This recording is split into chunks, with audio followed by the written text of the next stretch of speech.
Hello అండి, welcome to my channel. మీరు మన ఛానల్ని ఫస్ట్ టైం కనుక చూస్తున్నట్టయితే సబ్స్క్రైబ్ చేయండి, ఇంకా లైక్ కూడా చేయండి. మీరు లైక్ చేయటం వల్ల మన వీడియో అనేది చాలామందికి వెళ్తుంది, ఇంకా ఉపయోగపడుతుంది. ఈరోజు మనం ఈ వీడియోలో సాంబార్ అనేది ఈజీగా ఎలా తయారు చేసుకోవచ్చో చెప్తాను. ఫస్ట్ మనం అయితే అన్ని వెజిటబుల్స్ అన్ని పీసెస్గా కట్ చేసి పెట్టుకోవాలి. తర్వాత కందిపప్పుని నేనైతే ఒక 2 అవర్స్ ముందే నానబెట్టుకున్నాను. అలా నానబెట్టుకుంటే చాలా మంచిది కాబట్టి నేను నానబెట్టుకున్న తర్వాత ఆ వాటర్ అన్నిటిని డ్రైన్ చేసేసి మళ్ళీ ఫ్రెష్ వాటర్ కనుక పట్టి అందులో కొంచెం పసుపు నూనె వేసి ఒక 4-5 విజిల్స్ వచ్చేంత వరకు పెట్టుకోవాలి. నేను ఇక్కడైతే సొరకాయ, ములక్కాడ, పెద్దుల్లిపాయ, క్యారెట్, టొమాటో ఇంకా బెండకాయ కూడా కట్ చేసి పెట్టాను. తర్వాత వాటన్నిటిని ఒక గిన్నెలో వేసేసి కట్ చేసుకున్న వెజిటబుల్స్ అన్నీ ఒక గిన్నెలో వేసేయాలి. ఆ తర్వాత అందులో చింతపండు పులుసు అయితే పిండి పెట్టుకున్నాను, అది కూడా అందులో వేసేసి ఆ ముక్కలన్నీ మునిగేంత వరకు వాటర్ వేసుకోవాలి.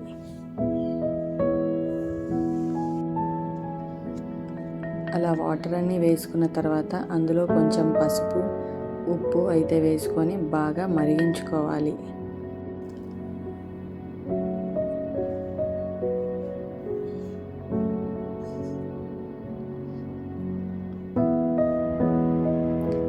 ఉప్పు సరిపడినంత వేసుకోవాలి, అంత కావాలంటే తర్వాత మళ్ళీ వేసుకోవచ్చు.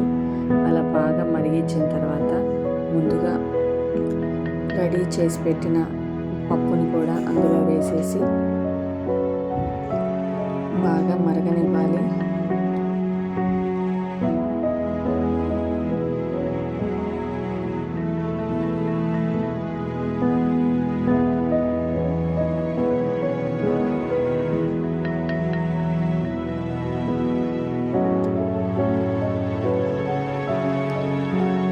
అలా మరిగిన తర్వాత అందులో చిన్న బెల్లం ముక్క కూడా వేయాలి. అలా వేస్తే సాంబార్కి చాలా టేస్ట్ వస్తుంది.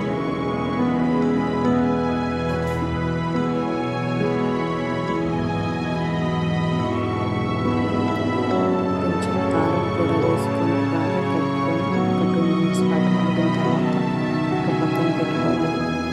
దీనికి ఇప్పుడు తాలింపు రెడీ చేసుకోవాలి. ఒక చిన్న బాండి తీసుకొని ఆయిల్ వేసి అందులో తాలింపు గింజలు, ఎండుమిరపకాయలు వేసి ఒక 1 మినిట్ అయిన తర్వాత చెల్లిపాయలు అనేది దంచి ఆయిల్లో కనుక వేసుకుంటే చెల్లిపాయలు అనేది అసలు అంత ఆయిల్లో దిగి టేస్ట్ అయితే బాగుంటుంది, స్మెల్ కూడా చాలా బాగుంటుంది.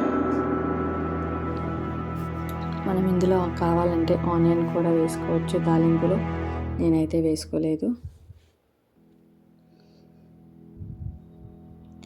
తర్వాత అందులో కొంచెం కరివేపాకు, కొత్తిమీర కూడా వేసుకొని ఒక 1 మినిట్ అలా వేయించుకున్న తర్వాత ఈ పోపు మొత్తాన్ని సాంబార్లో వేసేసేయాలి.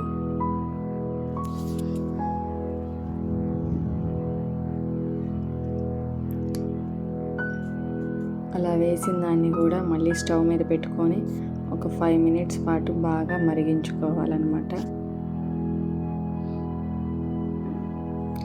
ఎంత కలర్ఫుల్గా ఉందో.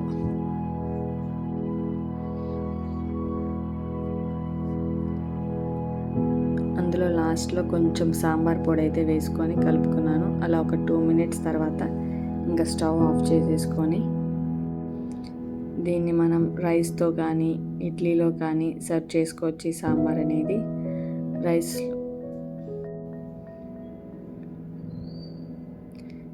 ఎంతో టేస్టీ అండ్ ఈజీగా అయిపోయిందనమాట సాంబార్.